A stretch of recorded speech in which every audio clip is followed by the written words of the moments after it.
हजारौं रोहिङ्ग्याहरू म्यानमारदेखि कसरी नेपालसम्म आइपुग्छन्? उनीहरूको उद्देश्य के हो? उनीहरू नेपाल आउने मात्रै होइन, नेपाल आएर नेपाली पासपोर्ट बनाएर विदेशसम्म पुगिसकेका छन्। ठाउँ ठाउँमा रोहिङ्ग्याका बस्तीहरू छन्। यो तलपट्टि यहाँ पनि रोहिङ्ग्या मुसलमानहरूको बस्ती छ।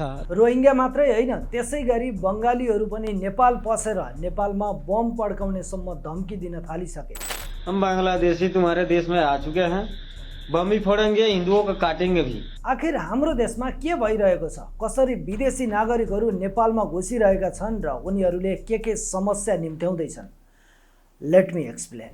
भिडियो सुरु गर्नुभन्दा अगाडि तपाईलाई एउटा खुसीको खबर सुनाउँछु। हामीले सिस्कुल एकाडेमीबाट 12 दिनको प्रोफेसनल कन्टेन्ट क्रिएसनको ट्रेनिङ सुरु गरेका छौँ, जहाँ तपाईले फेसबुक र युट्युबको लागि प्रोफेसनल कन्टेन्टहरू बनाउन सिक्नुहुनेछ। यदि तपाईँ बिजनेस गर्दै हुनुहुन्छ भने तपाईले एडभर्टाइजहरू पनि बनाउन सिक्नुहुनेछ। त्यसैगरी रिसर्च, स्क्रिप्ट, एसइओ, एआई लगायतका विभिन्न कुराहरू पनि यही ट्रेनिङमा तपाईले सिक्न पाउनुहुनेछ। यसै पनि हामीले यो ट्रेनिङको फी एकदमै कम राखेका छौँ। त्यसमा पनि सुरुमा रजिस्टर गर्ने 20 जनाले 50% को डिस्काउन्ट पाउनुहुनेछ। यदि तपाईँ पनि सिक्न चाहनुहुन्छ भने मैले तल कमेन्टमा कन्ट्याक्ट लिङ्क राखिदिएको छु, त्यहाँ कन्ट्याक्ट गरेर आफ्नो सिट आजै बुक गर्न सक्नुहुनेछ।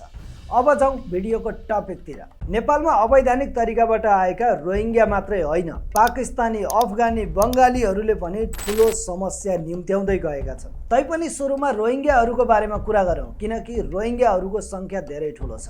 यसरी नेपाल आउने रोहिङ्ग्याहरू सबभन्दा पहिला उनीहरूको देश म्यानमारबाट छिमेकी देश बङ्गलादेशसम्म आइपुग्ने गर्छन्। बङ्गलादेशको शरणार्थी क्याम्पमा केही समय बसेपछि उनीहरू मानव तस्करहरूसँग मिलेर इन्डियाका विभिन्न राज्यहरूमा आउने गर्छन्। यसरी इन्डिया आइपुगेपछि अब उनीहरूको लागि त्यति धेरै टेन्सन रहँदैन, किनकि नेपाल र इन्डियाको खुल्ला सिमाना छ। तैपनि तस्करहरूले उनीहरूलाई विराटनगर, काँकडभिट्टा लगायतका विभिन्न बोर्डरहरूबाट नेपाल छिराएर नेपालमै बस्ने व्यवस्था पनि मिलाइदिन्छन्। धेरैजसो केसमा यसरी आउने नयाँ रोहिङ्ग्याहरूलाई पुराना यहाँ भएका रोहिङ्ग्याहरूको ग्रुपसम्म पुर्याएर छोडिदिने अथवा UNHCR को अफिससम्म लगेर दलेहरूले नै छोडिदिने गर्छन्। यसरी नेपालसम्म रोहिङ्ग्याहरूलाई ल्याए बापत तस्करहरूले उनीहरूसँग बङ्गलादेशी टका 2,50,000 सम्म लिने गरेको रेकर्ड छ।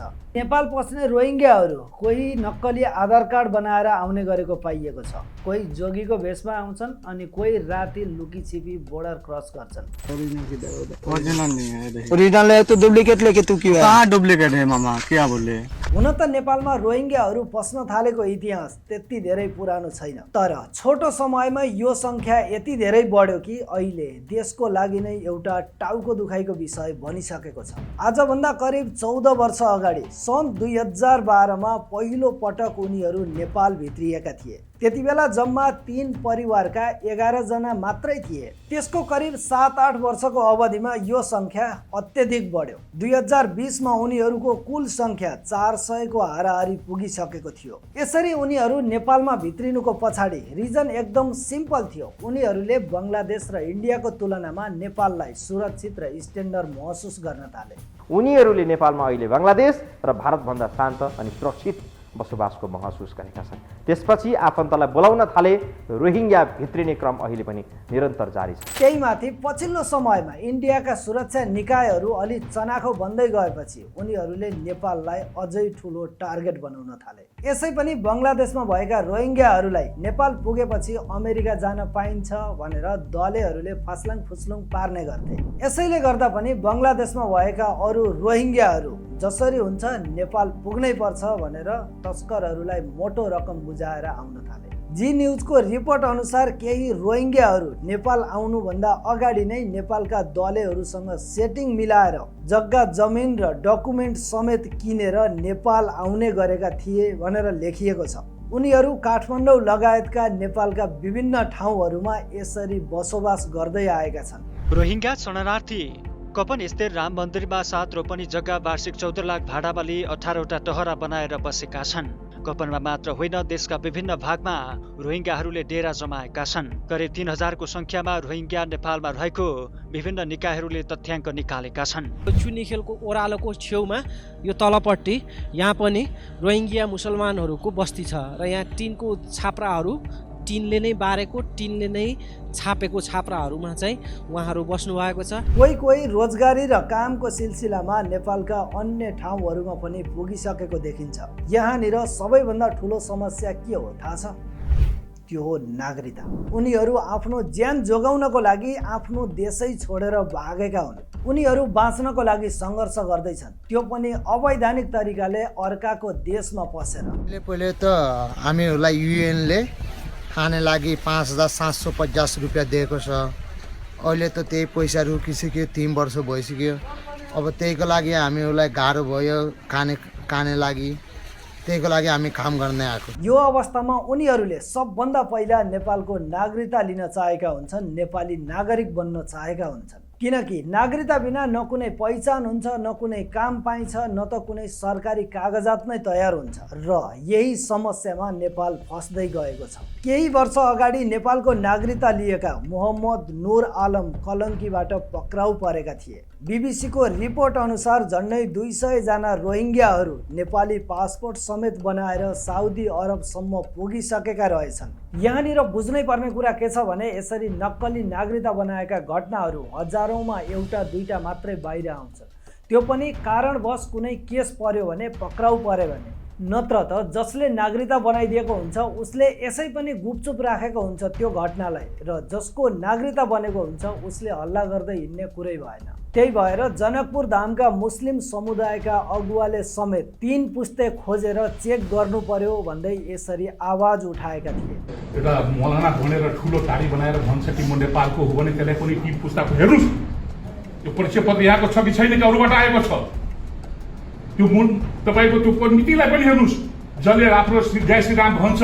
लगभग 1 वर्ष अगाडि नै विश्व हिन्दू परिषदले यसको आपत्ति जनाएर सरकारलाई ध्यानाकर्षण पनि गराएको थियो। तर यहाँनिर यो पनि बिर्सिनु हुँदैन, यस्तो समस्या त रोहिङ्ग्यासँग मात्रै होइन नि। भारतीय आधार कार्ड भएका कयौँ व्यक्तिले नेपाली नागरिकता लिएका छन्। रोहिङ्ग्या जस्तै नेपाल पसेर बङ्गालीहरूले पनि यहाँको नागरिकता लिन थालेका छन्। ल ठिकै छ, नागरिकता लिएनन् अरे, तैपनि यसरी विदेशीहरू नेपालमा पस्नु देशको लागि धेरै ठुलो समस्या हो। उनीहरूले नेपालभित्र बसेर भोलि के गर्न सक्छन् भन्ने कुरा हामीले अनुमान समेत लाउन सक्दैनौँ। इक्जाम्पलको लागि तपाईँ यो भिडियो हेर्नुहोस्। हम बांग्लादेशी तुम्हारे देश में आ चुके हैं, बम भी फोड़ेंगे, हिंदुओं को काटेंगे भी। यसको मतलब सबैलाई उस्तै छन् भनेर त भन्न सकिँदैन। तैपनि जोसँग काम छैन, कमाइ छैन, डकुमेन्ट छैन, त्यस्ता व्यक्तिहरू 2 नम्बरी काममा फस्ने सम्भावना धेरै नै हुन्छ र तस्करहरूले पनि त्यस्तै व्यक्ति खोजिरहेका हुन्छन्। नेपाल भित्रिएका केही रोहिङ्ग्या नागरिकहरू लागु औषध कारोबार जस्ता गम्भीर अपराधमा संलग्न रहेको पाइएको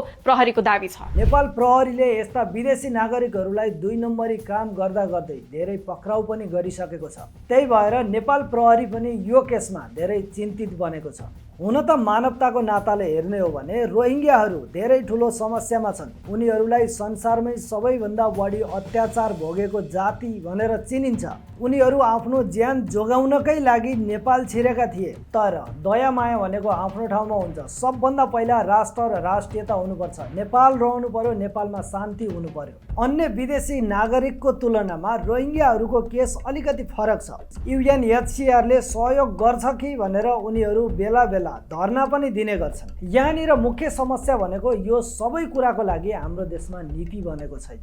त्यसैले सबभन्दा पहिला हाम्रो सरकारले एउटा नीति बनाएर यस्ता विदेशी नागरिकहरूलाई के गर्ने, कसलाई कहाँ पठाउने, जे जसरी हुन्छ यो केसलाई टुङ्गो लाउन जरुरी छ। त्यति मात्रै होइन, नक्कली नागरिकता बनाउने विदेशीहरूको नागरिकता खोसेर त्यस्ता नागरिकता बनाइदिने नेपालीलाई समेत विदेशतिरै पठाइदिनुपर्छ। यदि तपाईँ मेरो कुरामा सहमत हुनुहुन्छ भने यो भिडियोलाई लाइक, कमेन्ट, सेयर गर्न नबिर्सनुहोस्।